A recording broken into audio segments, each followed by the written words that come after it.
Baik, sebelumnya Assalamualaikum warahmatullahi wabarakatuh. Yang saya hormati Bu Putri Nugraningsih selaku dosen pengampu manajemen keuangan dan aset daerah, serta teman-teman semua yang saya banggakan. Izinkanlah kami mempresentasikan hasil kerja kelompok kami terkait pemeliharaan aset sumur PDAM.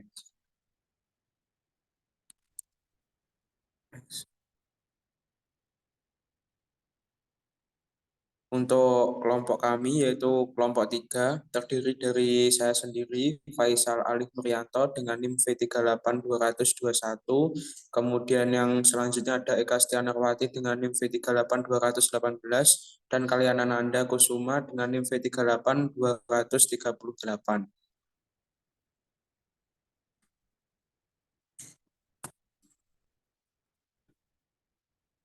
Untuk bahasan yang pertama, yaitu terkait latar belakang. PDAM ini merupakan satu-satunya perusahaan milik daerah yang mengelola distribusi air bersih bagi masyarakat umum. Perusahaan ini umumnya sudah dikelola sejak zaman Belanda tahun 1920-an. Oleh karena itu, perusahaan ini juga sudah memiliki aset sejak saat itu. Aset yang dimiliki oleh PDAM merupakan aset yang wajib untuk digunakan secara optimal dan dipelihara supaya dapat digunakan untuk jangka waktu yang panjang. Contoh aset PDAM adalah aset tanah, bangunan atau gedung, peralatan, mesin, dan lain sebagainya. Aset ini harus dilakukan pemeliharaan yang direncanakan. Perencanaan pemeliharaan merupakan persoalan yang krusial dalam menunjang keberlangsungan aset.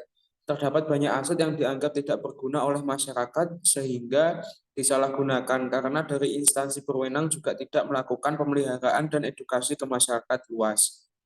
Oleh karena itu, kami akan mengangkat topik yaitu strategi pemeliharaan aset yang dilakukan oleh PDAM Kabupaten Madiun, di mana topik ini diharapkan dapat membuka pandangan mahasiswa, dosen, instansi PDAM, dan juga masyarakat umum untuk mengenai pentingnya melakukan pemeliharaan aset yang baik untuk menunjang keberlangsungan fungsi aset yang berpotensi baik terhadap optimalisasi penggunaan aset.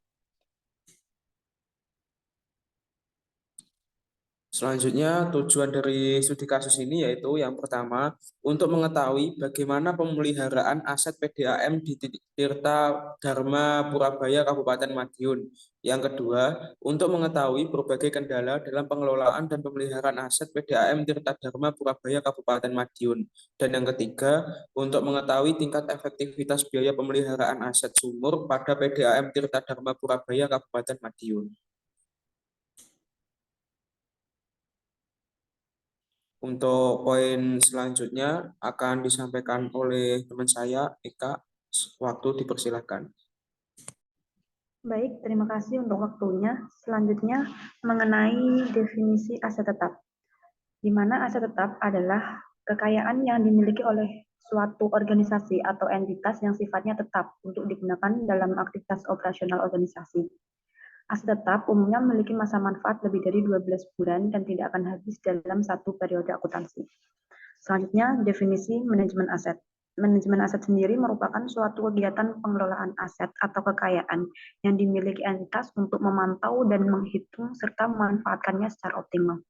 Kemudian terkait dengan definisi pemeliharaan aset, di mana pemeliharaan aset secara umum didefinisikan sebagai segala bentuk tindakan teknis yang dilakukan dengan tujuan aset dapat bekerja sesuai dengan fungsinya.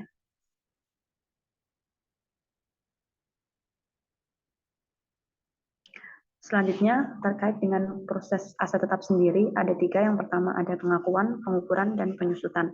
Pengakuan aset tetap sendiri diakui pada saat perolehannya.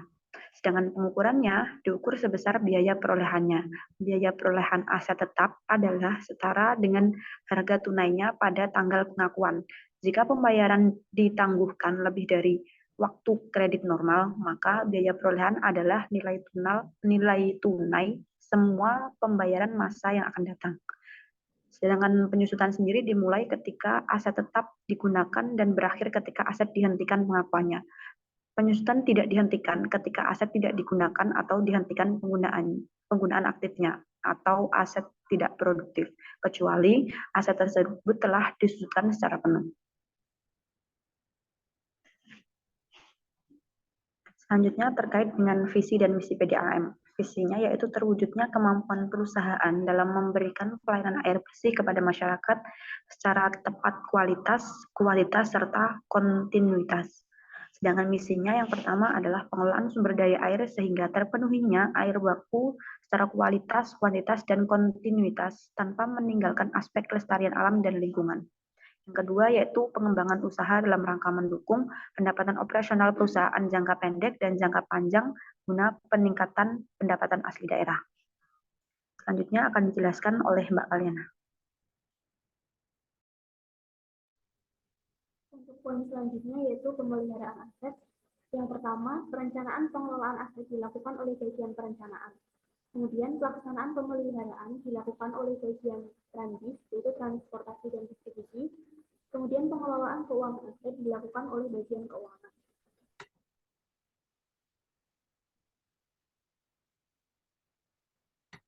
Fasilitasi aset tetap sendiri yaitu berasal dari Persatuan Perusahaan Air Minum Seluruh Indonesia atau Perpamsi.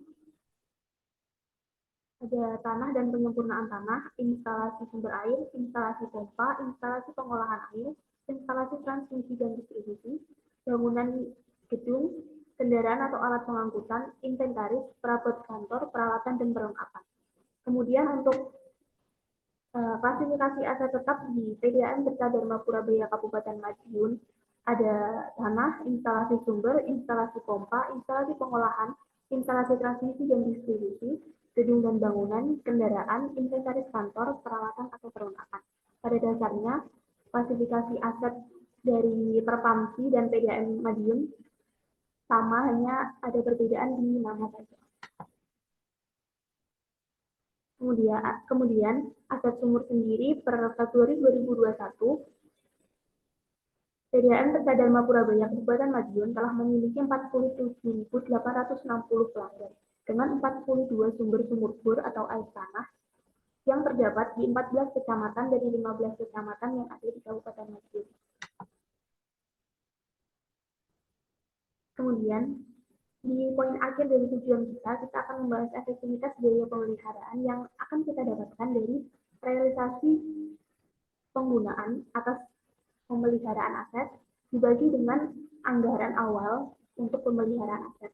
Dengan kriteria efektivitas anggaran, ada presentase-presentase untuk mengukurnya.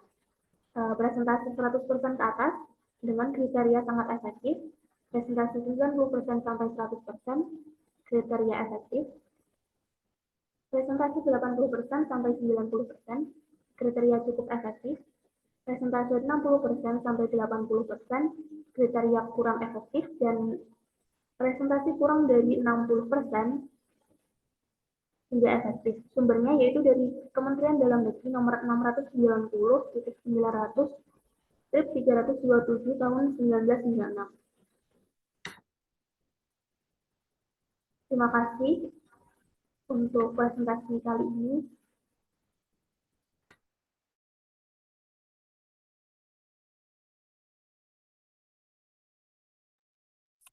Cukup sekian presentasi dari kelompok kami. Apabila selama pemaparan materi yang kami sampaikan ada kurang lebihnya, kami mohon maaf.